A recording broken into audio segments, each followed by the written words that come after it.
René Guénon, Introduction générale à l'étude des doctrines hindoues. Troisième partie, les doctrines hindoues. Chapitre 10, le Vaisheshika. Le nom de Vaisheshika est dérivé du mot Vishesha, qui signifie caractère distinctif, et par suite, chose individuelle. Ce darshana est donc constitué par la connaissance des choses individuelles comme telles, envisagées en mode distinctif, dans leur existence contingente. Tandis que le Nyaya considère ces choses dans leur rapport avec l'entendement humain, le Vaisheshika les considère plus directement dans ce qu'elles sont en elles-mêmes. On voit immédiatement la différence de ces deux points de vue, mais aussi leur relation, puisque ce que les choses sont dans la connaissance est au fond identique à ce qu'elles sont en elles-mêmes. Mais d'ailleurs, la différence des deux points de vue ne disparaît que quand ils sont dépassés l'un et l'autre, de sorte que leur distinction a toujours lieu d'être maintenue dans les limites du domaine auquel ils s'appliquent proprement. Ce domaine est évidemment celui de la nature manifestée, hors duquel le point de vue individuel lui-même, dont ces deux darshanas représentent les modalités, n'a plus aucun sens possible. Mais la manifestation universelle peut être envisagée de deux façons différentes. Soit synthétiquement, à partir des principes dont elle procède et qui la déterminent dans tous ses modes, et c'est ce que fait le Sankhya, ainsi que nous le verrons plus loin. Soit analytiquement, dans la distinction de ces éléments constitutifs multiples, et c'est ce que finit le Vaisheshika. Ce dernier point de vue peut même se borner à la considération spéciale d'un des modes de la manifestation universelle, tel que celui qui constitue l'ensemble du monde sensible. Et en fait, il est obligé de s'y borner presque exclusivement, car les conditions des autres modes échappent nécessairement aux facultés individuelles de l'être humain.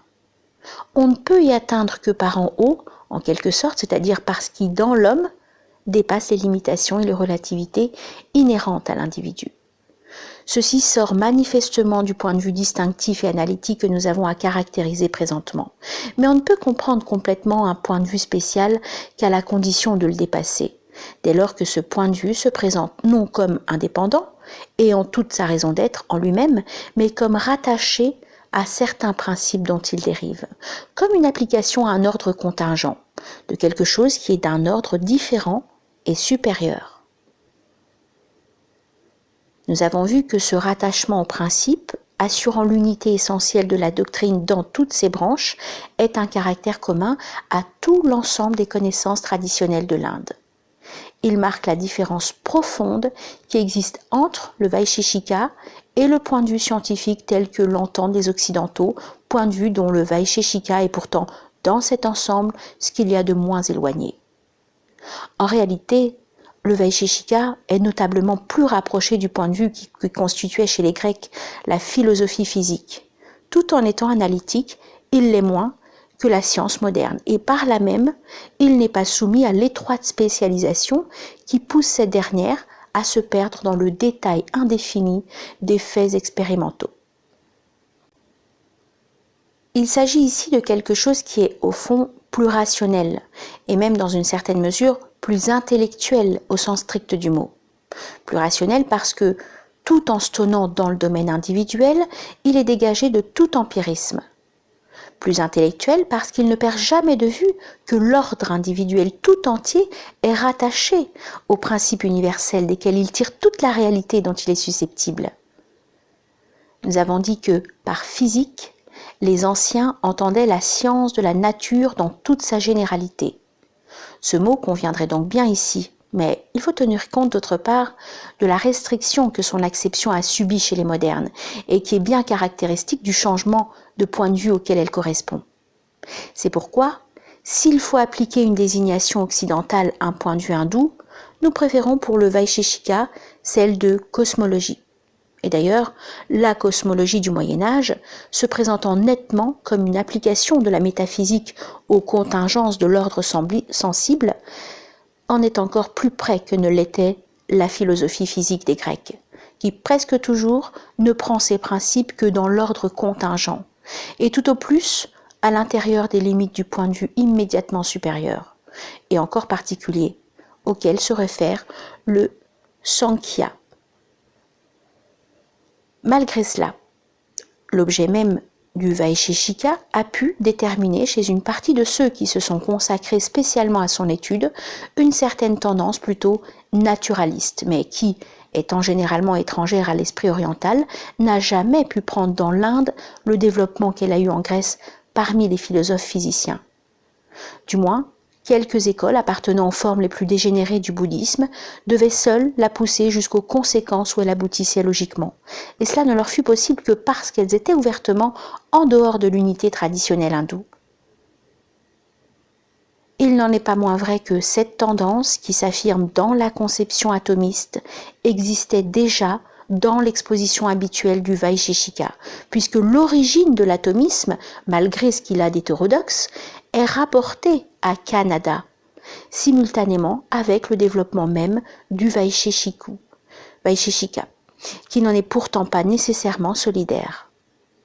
Le nom de Kanada semble d'ailleurs contenir une allusion à cette conception, et s'il a été appliqué primitivement à un individu, il n'a pu être qu'un simple surnom. Le fait qu'il s'est seul conservé montre encore le peu d'importance que les hindous accordent aux individualités. En tout cas, dans ce que dessine actuellement ce nom, on peut voir quelque chose qui, en raison de la déviation qui s'y exprime, ressemble plus aux écoles de l'Antiquité occidentale que ce que nous trouvons d'analogue à l'égard des autres darshanas. Comme le Nyaya, le Vaisheshika distingue un certain nombre de padarthas, mais bien entendu en les déterminant d'un point de vue différent. Ces padarthas ne coïncident donc point avec ceux du Nyaya, et ils peuvent même rentrer tous dans les subdivisions du second de ceux-ci, prameya, ou ce qui est objet de preuve. Le Vaisheshika envisage 6 padarthas, dont le premier est appelé dravya. On traduit ordinairement ce mot par substance, et on peut le faire en effet à la condition d'entendre ce terme non point au sens métaphysique ou universel, mais exclusivement au sens relatif où il désigne la fonction du sujet logique, et qui est celui qu'il a également dans la conception des catégories d'Aristote. Le second padartha est la qualité qui est appelée guna, mot que nous retrouverons à propos du sanya, mais autrement appliqué. Sankhya, mais autrement appliqué.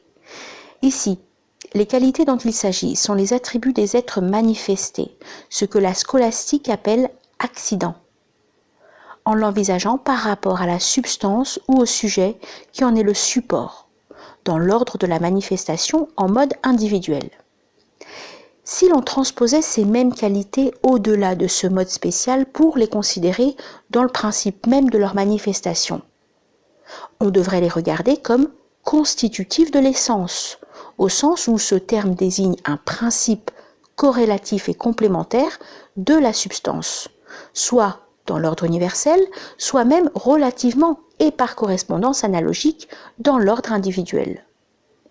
Mais l'essence, même individuelle, où les attributs résident éminemment et non formellement, échappe au point de vue du Vaisheshika, qui est du côté de l'existence entendue dans son sens le plus strict, et c'est pourquoi les attributs ne sont véritablement pour lui que des accidents. Nous avons volontairement exposé ces dernières conceptions dans un langage qui doit les rendre plus particulièrement compréhensibles à ceux qui sont habitués à la doctrine aristotélicienne et scolastique. Ce langage est d'ailleurs, en l'occurrence, le moins inadéquat de ceux que l'Occident met à notre disposition.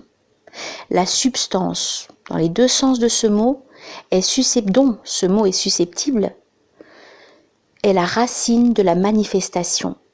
Mais elle n'est point manifestée en elle-même.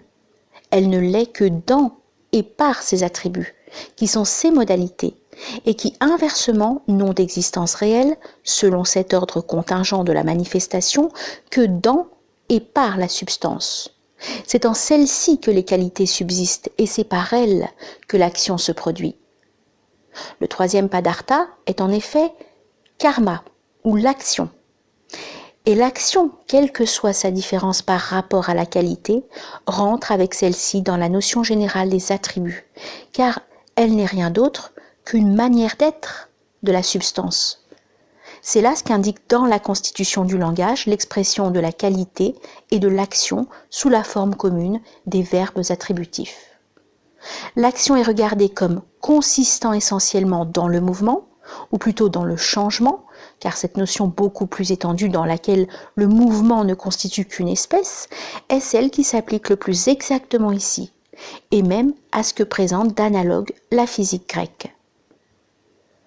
On pourrait dire par suite que l'action est pour l'être un mode transitoire et momentané, tandis que la qualité est un mode relativement permanent et stable à quelques degrés.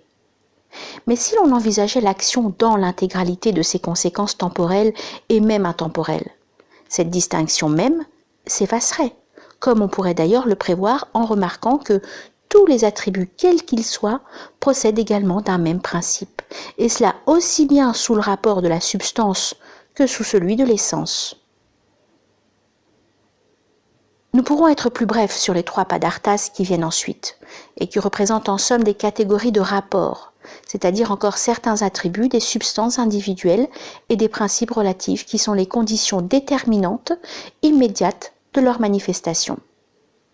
Le 4e padartha est samanya, c'est-à-dire la communauté de qualité, qui, dans les degrés divers dont elle est susceptible, constitue la superposition des genres.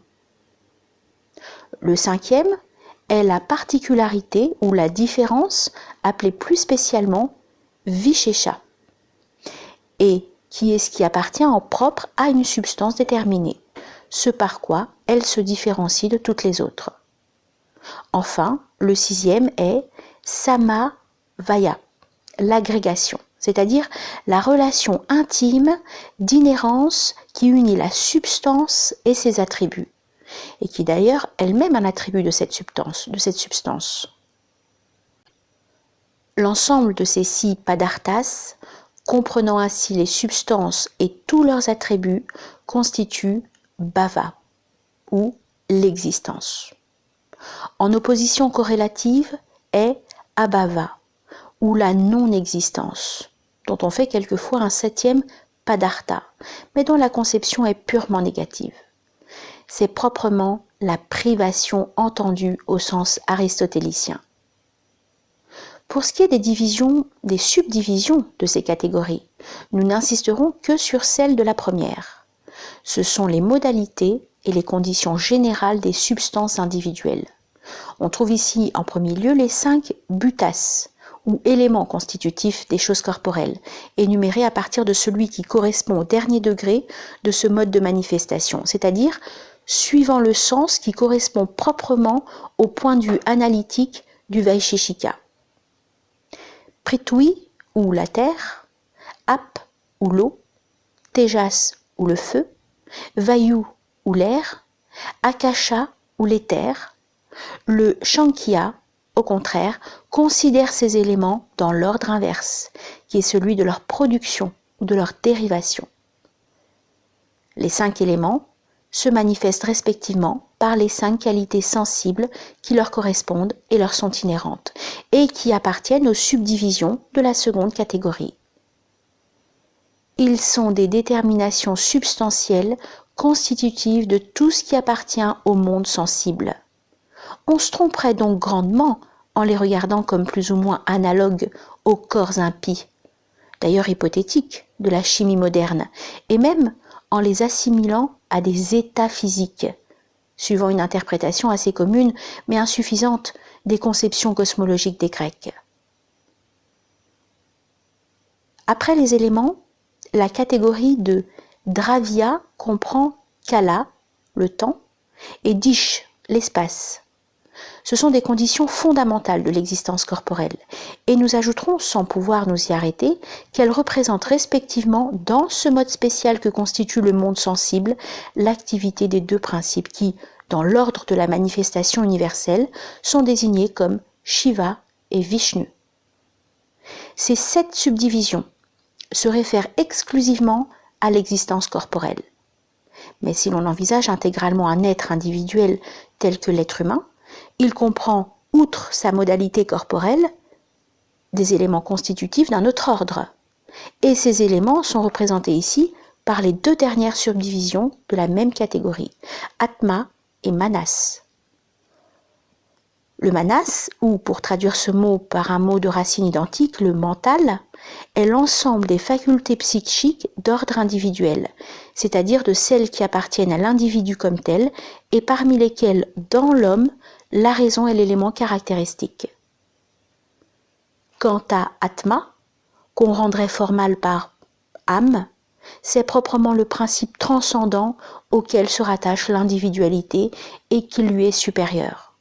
Principe auquel doit être ici rapporté l'intellect pur et qui se distingue du manas, ou plutôt de l'ensemble composé du manas et de l'organisme corporel, comme la personnalité au sens métaphysique se distingue de l'individualité.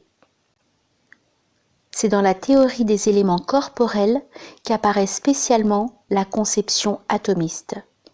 Un atome ou anu est potentiellement tout au moins de la nature de l'un ou de l'autre des éléments. Et c'est par la réunion d'atomes de ces différentes sortes, sous l'action d'une force non perceptible ou adrishta, que sont formés tous les corps.